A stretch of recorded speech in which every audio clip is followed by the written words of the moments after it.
Hello bio babes. Today we're going to be walking through how to create a tub enclosure for your boa constrictor.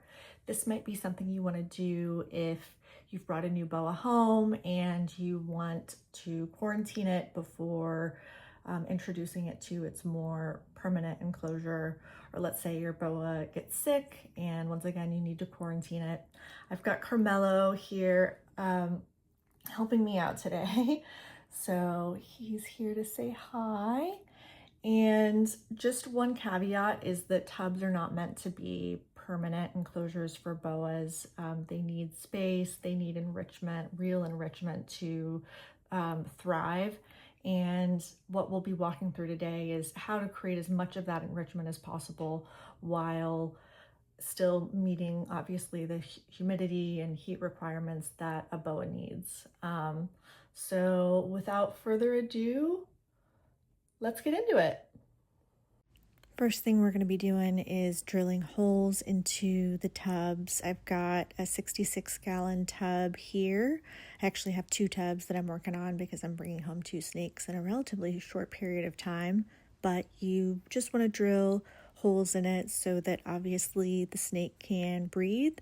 And I'm using a drill and a drill bit, and this is the part where I really don't know what I'm doing. I'm pretty sure I didn't use the right type of drill, but I was able to successfully make enough holes in the sides of the tubs. So we're just going to move on to the next part.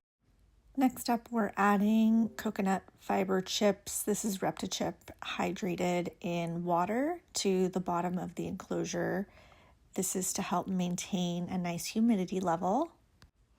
Once you've got about an inch or so of that substrate on the bottom, you're going to cover it with paper towels. The paper towels help to maintain humidity, but they will also show, ideally, if there are any mites, because I'm bringing these boas home for the first time and snake mites are a thing. And so you would be able to see the little black flecks if they have mites present.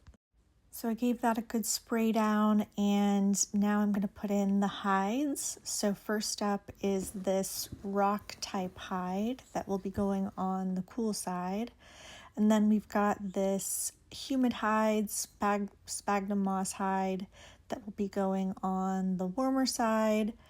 Next up is this branch that I'm putting across both of them, and then a couple of other little branches.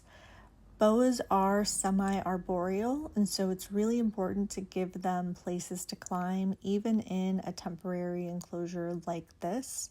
You want your boa to have a lot of options when it comes to being able to explore, and honestly, I would like to put even more clutter in here because it helps them to feel more secure when they've got more stuff in here. More places to climb, but also more places to hide.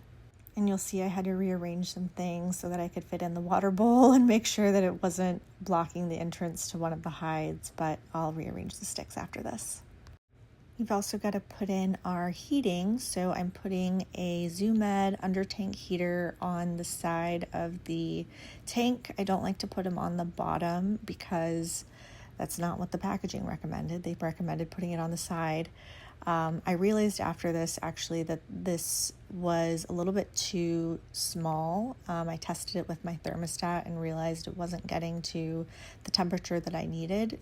So I bought a new under tank heater for a 30 to 40 gallon tank size.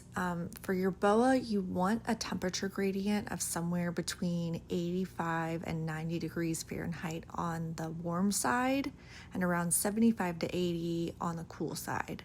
But there is data showing that in the wild, boas have been observed being active from as low as 68 degrees up to 104 degrees. So if your temperature gradient isn't absolutely perfectly in the ideal range from 75 to 90 and it gets a little higher or a little lower on one side or the other, don't worry, your boa is going to be okay.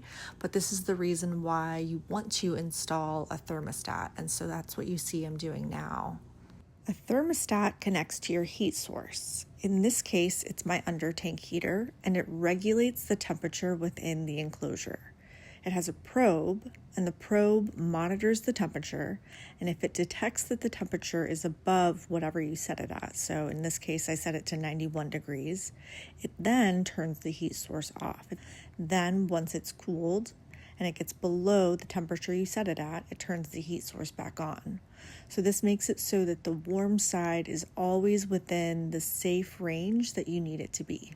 And that's it. So now we're seeing Carmelo here in his new temporary home. He's got his basic needs met. He's got some places to hide and some places to climb.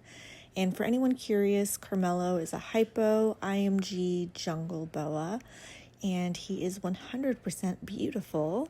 Stick around for future videos where I'll be building his long-term bioactive enclosure, but I hope this was helpful for anyone getting started. Hope y'all have a great day, and I'll see y'all in the next video.